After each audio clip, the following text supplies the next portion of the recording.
నమస్కారం.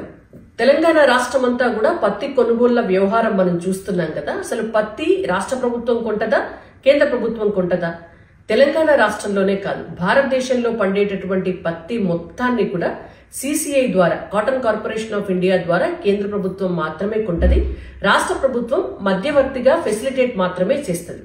For example, భూమి అమ్మేటప్పుడు అమ్మకందారు వేరే ఉంటారు, కొనుగోలుదారు వేరే ఉంటారు, మధ్యలో మధ్యవర్తి వేరే ఉంటారు. వాళ్ళు ఈ వ్యవహారం నడిపినందుకు కమిషన్ తీసుకుంటారు.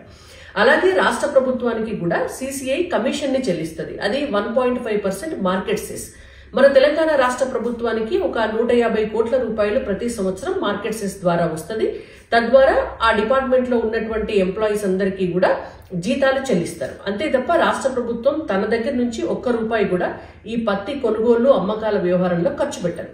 ప్రతి కిలో పత్తికి కూడా తెలంగాణ రాష్ట్రంలో పండే పత్తికి కేంద్రం మాత్రమే డబ్బు చెల్లించి తీసుకుంటుంది.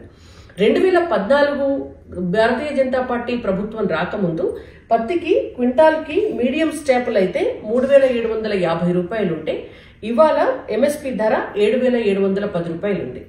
అదే లాంగ్ స్టేపుల్ రకం అయితే ₹4,050 2014లో ఉంటే, ఇవాళ ₹8,110 ఉంది. అంటే దాదాపు 100% పెరిగింది. 11 సార్లు అధికారంలో వచ్చిన 11 సంవత్సరాల నుంచి 11 సార్లు ఎంఎస్పి పెంచి ఇవాళ ₹8,110 ఎంఎస్పి రైతులకి, పత్తి రైతులకి ప్రభుత్వం చెల్లిస్తోంది.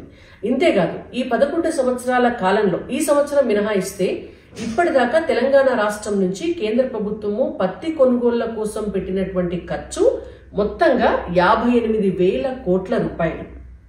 మీరందరూ అనొచ్చు, ఈ 58,000 కోట్ల రూపాయలు ఏమన్నా కేంద్రం వాళ్ళ జేబులోంచి ఇస్తోందా, మనం కట్టేటటువంటి ట్యాక్స్లే కదా అని. అలా ఆర్గ్యుమెంట్ చేసే వాళ్ళకి ఒక క్వశ్చన్, ఇవాళ రాష్ట్ర ప్రభుత్వం కూడా మన పైన ఖర్చు పెట్టే ఏ ఒక్క రూపాయి కూడా వాళ్ళ జేబులోంచి ఇవ్వదు. ఇవాళ రాష్ట్ర ప్రభుత్వమైనా కేంద్ర ప్రభుత్వమైనా మనం కట్టే ట్యాక్స్లోంచే మళ్ళీ మనకు కడతాయి. అయితే ఏ ప్రభుత్వం ఎంత బాధ్యతాయుతంగా ఖర్చు పెడుతుంది అనే దానిపైనే ఇవాళ మన అభివృద్ధి, మన రైతుల బ్రతుకు తెరువు అనేటువంటిది ఆధారపడి ఉంటది. అది మనం గమనించాలి. ఇక 2014 కంటే ముందు తెలంగాణ రాష్ట్రంలో 41 లక్షల ఎకరాల్లో పత్తి సాగు జరిగితే, ఇవాళ దాదాపు 50 లక్షల ఎకరాల్లో సాగు జరుగుతోంది.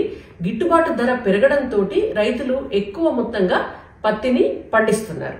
అండ్ ఇంకొక విషయం ఏంటంటే, ఇవాళ జరుగుతున్నటువంటి పరిణామాల్లో జిన్నింగ్ మిల్స్ విషయం కావచ్చు, లేదంటే తేమ విషయంలో కావచ్చు, కేంద్ర ప్రభుత్వాన్ని BRS party and Congress party నిందిస్తున్నాయి. నేను ఒక విషయం కాంగ్రెస్ పార్టీని అడగదలుచుకున్నాను. రేవంత్ రెడ్డి గారు పిసిసి చీఫ్ గా ఎన్నికల సమయంలో మొత్తం రాష్ట్రం అంతా తిరిగేటప్పుడు తెలంగాణ ప్రజలకి ఒక హామీ ఇచ్చినారు. వరితో పాటు ఒక 10 ధాన్యాలు పంట ఉత్పత్తులకి ఎంఎస్పి పైన ఒక ₹500 ప్రతి క్వింటాల్ కి బోనస్ చెల్లిస్తా అని. అందులో పత్తి కూడా ఉంది. మరి వాళ్ళ తెలంగాణ రాష్ట్ర ప్రభుత్వం పత్తికి క్వింటాల్కి ₹500 బోనస్ ఎందుకు చెల్లించట్లేదు? దీనికి వాళ్ళ దగ్గర సమాధానం ఉందా? గతంలో ఉన్నటువంటి బీఆర్ఎస్ ప్రభుత్వం నకిలీ పత్తి విత్తనాలను అరికట్టడానికి ఏ చర్య తీసుకోలేదు. పత్తి కొనుగోళ్లను పెంచడానికి ఏ చర్య తీసుకోలేదు. రైతులను నట్టేట ముంచినారు. ఇవాళ బీఆర్ఎస్ పార్టీ కేంద్ర ప్రభుత్వం మీద ప్రశ్నించేటటువంటి అర్హత గాని, హక్కు గాని బీఆర్ఎస్ పార్టీకి ఉందా?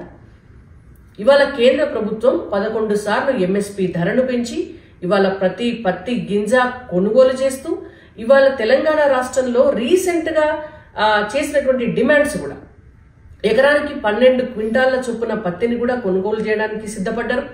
ప్రతి జిన్నింగ్ మిల్లులోంచి కూడా పత్తిని తీసుకోవడానికి సిద్ధపడ్డారు. ఇవాళ తేమ శాతం విషయంలో కూడా పర్సూ చేస్తున్నారు. రైతులకి ఇవాళ ఒక భారతీయ జనతా పార్టీ కార్యకర్తగా, ఒక రైతు బిడ్డగా నేను చేస్తున్నటువంటి విన్నపం, జిన్నింగ్ మిల్స్ ఆధిపత్యం మీ మీద ఉండకూడదని, జిన్నింగ్ మిల్స్ సిండికేట్ అయ్యి మిమ్మల్ని మీ పైన ఆజమాయిషీ చేయకూడదని, అది ఇక్కడ రాష్ట్రంలో ఉన్నటువంటి అధికార పార్టీ జిన్నింగ్ మిల్స్ వైపు ఉండకుండా మీరు రైతులుగా మీకు న్యాయం జరగాలని చెప్పి ఆన్లైన్ లో రిజిస్ట్రేషన్ సిస్టమ్ ని కూడా ఇవాళ సిసిఐ పెట్టడం జరిగింది. కాబట్టి దాన్ని అర్థం చేసుకొని మీరు పండించినటువంటి పంటకు అధిక మద్దతు ధరను చెల్లిస్తున్నటువంటి కేంద్ర ప్రభుత్వ కృషిని మీరు గుర్తించాలని చెప్పి మనవి. ఇవాళ రైతు సంక్షేమమే దేశ సంక్షేమం కాబట్టి దేశ సంక్షేమమే మోడీ ప్రభుత్వ లక్ష్యం. జై తెలంగాణ, భారత్ మాతాకి జై.